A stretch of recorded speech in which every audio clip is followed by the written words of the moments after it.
There's a reason some people don't trust loud loyalty. Think about that. Sit with it. Some people don't feel comforted by constant attention. They don't feel safe when something needs them too much. They don't relax when affection is loud, obvious, or demanding. And when they say they love cats, they're not talking about pets. They're revealing how their nervous system learned to survive. Because cats don't obey. They don't perform devotion. They don't ask for permission to leave the room. They observe. They choose. They stay close without crowding you. And for certain people, that feels like peace. This isn't cute. It's psychological. And it goes much deeper than anyone admits. People who love cats are often misunderstood because society is uncomfortable with emotional restraint. We live in a culture that confuses volume with health, expression with honesty, attachment with love. If you don't show excitement, people assume you're distant. If you don't need reassurance, they assume you're cold.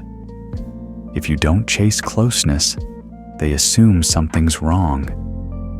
Cat people quietly break all of those assumptions. They don't need to be validated every moment. They don't require emotional mirroring to feel secure. They don't mistake intensity for intimacy. And that makes people uneasy, because someone who doesn't need you can't be controlled by you. That's the first uncomfortable truth. People who love cats are often people who learned early that emotional dependence comes with a cost. Not always abuse, not always trauma. Sometimes it's subtler than that. Affection that was inconsistent, approval that changed without warning, warmth that disappeared the moment you made a mistake. In those environments, you learn something very specific. You learn to regulate yourself. You learn not to ask too much. You learn to stay alert instead of relaxed. And once that pattern is wired into your nervous system, loud affection doesn't feel loving anymore. It feels risky. Cats feel different. A cat doesn't interrogate your silence. It doesn't demand emotional performance. It doesn't punish you for needing space. It sits nearby or it leaves, and neither choice feels like rejection. For someone who learned that closeness could turn unpredictable, that kind of relationship feels safe. People love to reduce cat lovers to stereotypes. The loner, the eccentric, the emotionally unavailable intellectual. But those stereotypes didn't come from science. They came from discomfort. Because psychology tells a different story. Many cat lovers score high in emotional sensitivity, not weakness sensitivity. They notice tone shifts, mood changes, unspoken tension. They read rooms quickly and accurately, which means their nervous systems are often working overtime. They don't need more stimulation, they need less. A barking dog, constant attention, unpredictable energy overwhelms a system that already feels everything. Cats don't overwhelm. They move slowly. They act deliberately.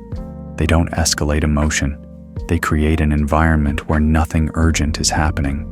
And for people whose bodies have spent decades in alert mode, that calm isn't boring, it's relief. This is why many cat lovers value routine, predictability, and personal control, not dominance, control over their own inner world. They don't like being watched too closely. They don't like emotional monitoring. They don't like being evaluated while they exist. Cats don't do that. A cat doesn't care who you were today.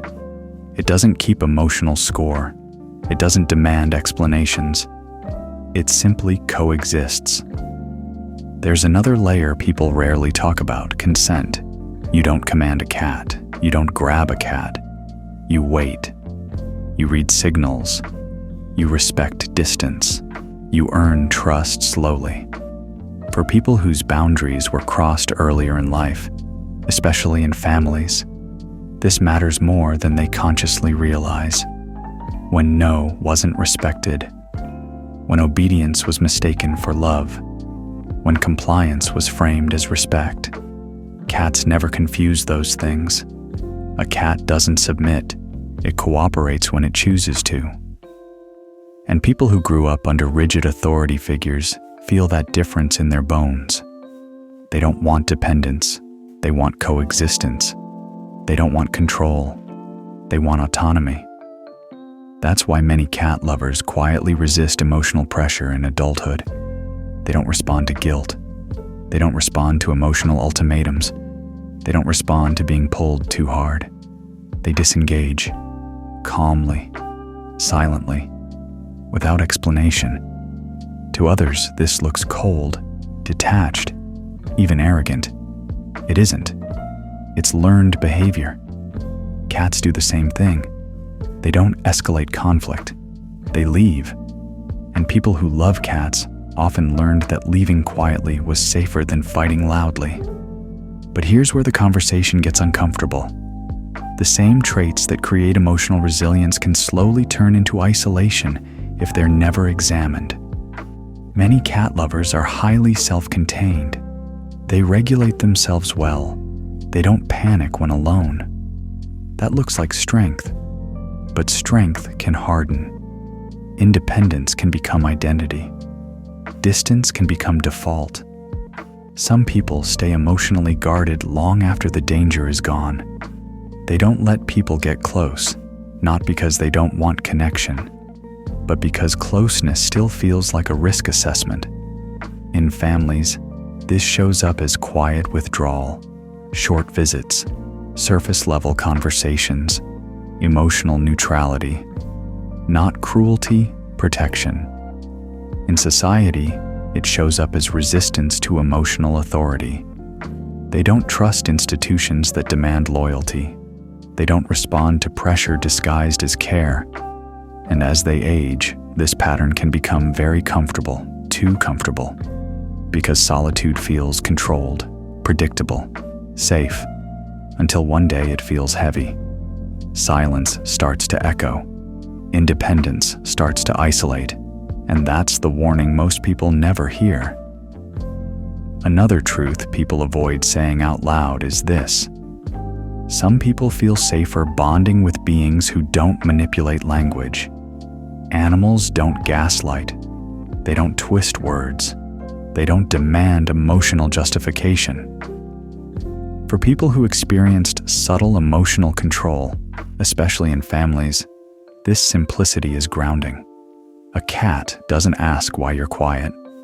It doesn't demand emotional access. It doesn't turn vulnerability into leverage. But avoiding complexity entirely comes with a cost. Because not every emotional request is manipulation. Not every closeness is a threat. And some cat lovers struggle to update that rule. They protect themselves so well, they slowly disappear from meaningful connection. Quiet, capable, self-sufficient, until the world gets smaller than they expected. That's why awareness matters. This isn't about changing who you are. It's about understanding why you are. Because once you understand that, you get to choose connection consciously instead of defaulting to distance automatically. And that choice is real power. Here's the truth most people never hear. Loving cats doesn't mean you don't need people. It means you learned not to rely on them. That's strength. But strength without reflection can turn into armor. Armor keeps you safe and alone. Cats mirror that balance perfectly. They offer closeness without invasion, presence without pressure. They show you that love doesn't have to be loud to be real, but they also reveal something quietly dangerous. How easy it is to mistake peace for absence and control for fulfillment. So ask yourself, slowly, honestly, are you choosing distance because it fits who you are now? Or because it once protected who you used to be? That answer matters more than you think. If this made you uncomfortable, that's a good sign. Discomfort means something recognized itself. If you saw yourself here, you're not broken, you adapted, and adaptation kept you alive. But awareness decides what keeps you human.